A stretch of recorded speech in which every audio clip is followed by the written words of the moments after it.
Hello student, आज हम बसंत book chapter 4 पर आ गए हैं, जो एक कविता है। ये रचित है भगवती चरण वर्मा के द्वारा। ये कविता हमें स्फूर्ति उल्लास के बारे में बताती है। चाहे कितने भी हमारे जीवन में दुख क्यों ना आए, हमें फिर भी क्या करना चाहिए, आगे बढ़ना चाहिए। ये कविता है जो कि भगवती चरण द्वारा रचित है। चलो अब हम इसमें देखते हैं कि इस कविता में भगवती चरण क्या कहते हैं। तो नाउ फर्स्ट लेसन का नाम है दीवानों की हस्ती। 4 नंबर चैप्टर है। फर्स्ट पैरा है इसका। हम दीवानों की क्या हस्ती है, हम दीवानों की क्या हस्ती है, आज यहाँ कल वहां चले, मस्ती का आलम साथ चले, हम धूल उड़ाते जहां चले।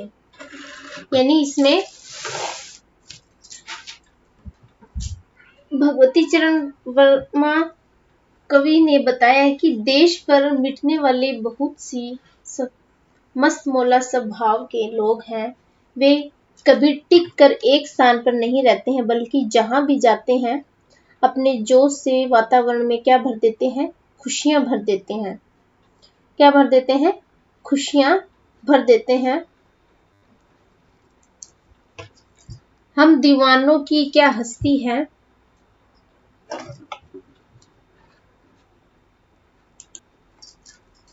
दीवानों की क्या हस्ती है। कविता की इन पंक्तियों में कवि कहते हैं कि दीवानों की कोई हस्ती नहीं होती है।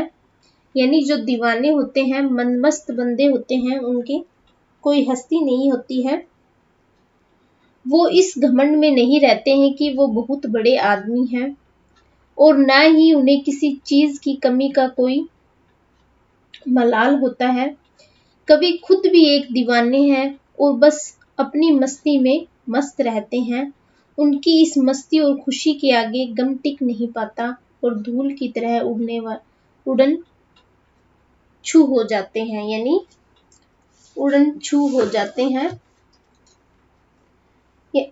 हम तो आज यहाँ हैं और कल न जाने कहाँ होंगे, लेकिन जिस भी कदम हम कदम बढ़ा देते हैं, वहां हमारे जोश में खुशी और हर्ष छा जाते हैं। हस्ती का मतलब होता है सामर्थ्य, और आलम का अर्थ होता है दुनिया या माहौल। नेक्स्ट पैराग्राफ है हमारा।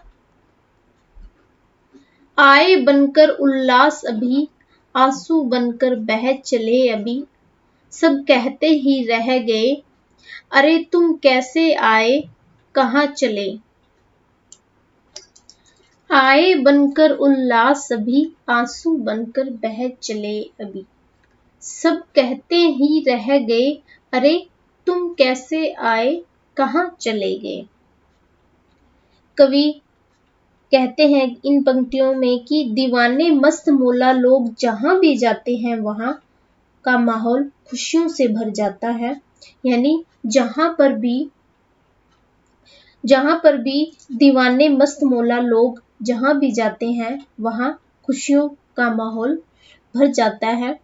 फिर जब वो उस जगह से जाने लगते हैं तो सबकी हो जाते हैं और सबके ही हो जाते हैं। जैसे ही फिर जब वो वहां से जाने लगते हैं, तब वे सबके ही हो जाते हैं।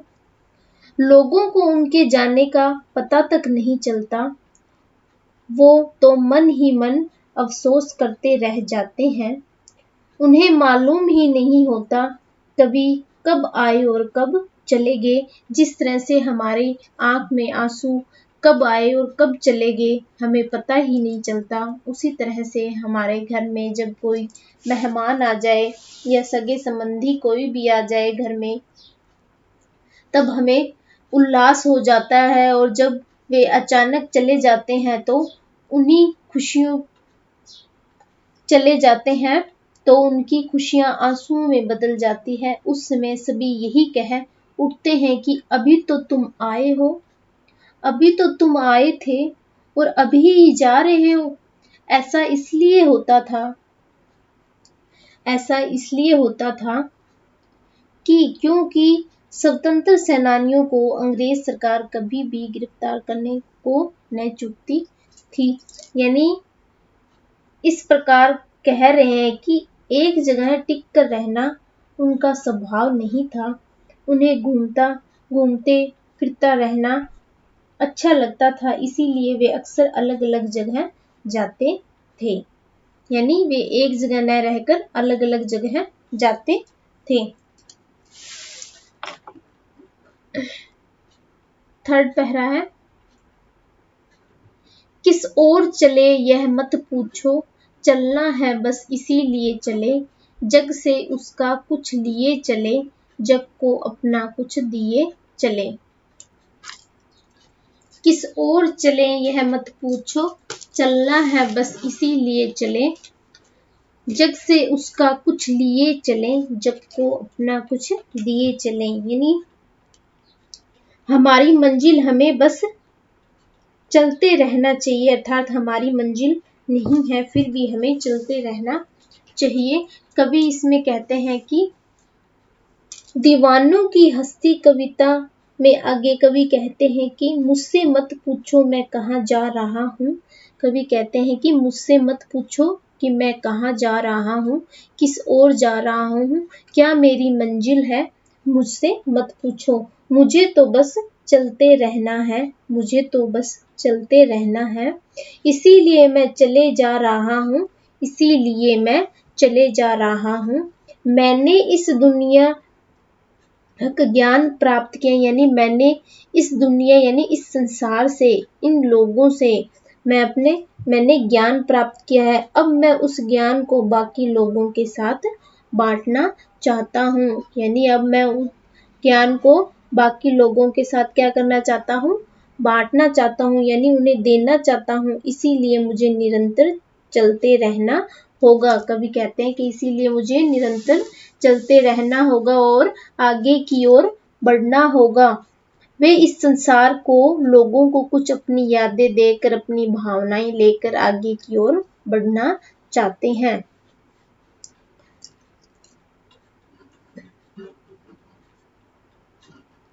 दो बात कही दो बात सुनी, दो बात कही दो बात सुनी, कुछ हंसे और फिर कुछ रोए, छककर सुख दुख के घूंटों को हम एक भाव में पिए चलें।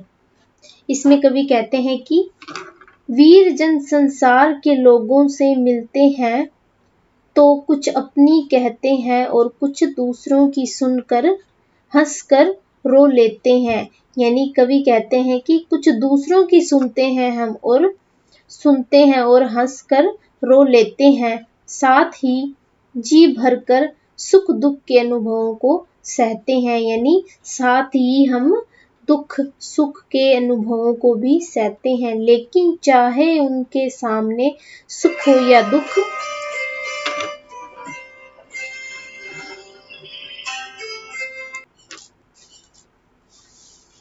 साथ ही जी भरकर सुख दुख के अनुभवों को सहते हैं, किंतु चाहे उनके सामने सुख हो या दुख हो, सभी को वे सम्मान भाव से देखते हैं। यानी दोनों को सम्मान मानते हैं, चाहे उनके सामने सुख हो चाहे दुख हो, वो दोनों को साथ लेकर चलते हैं।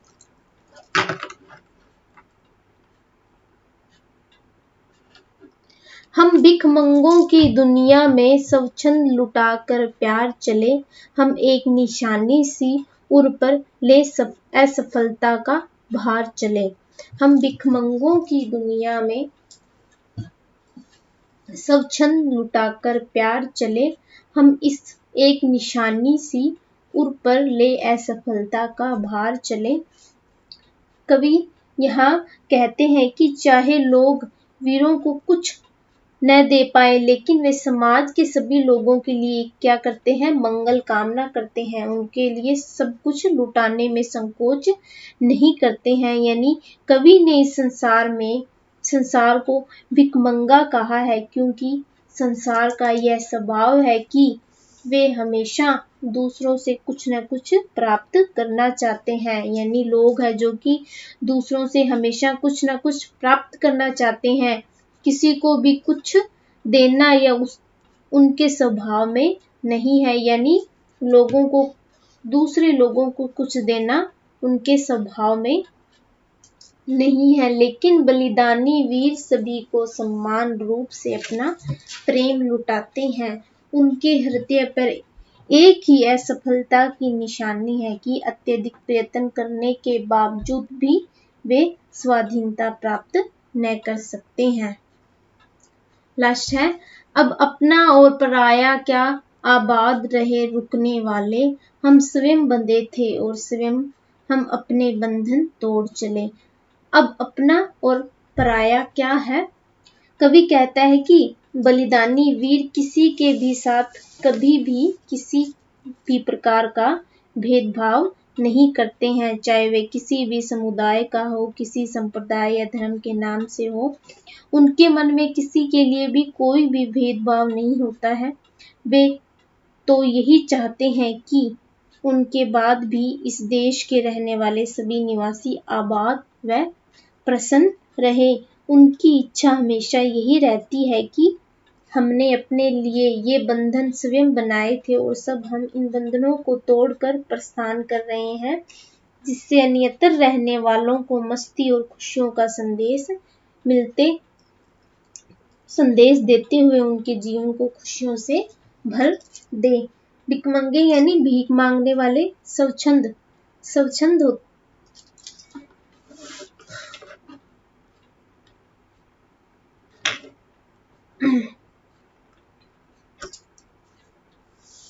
बंधन होता है बेड़ियां। बंधन होता है बेड़ियां।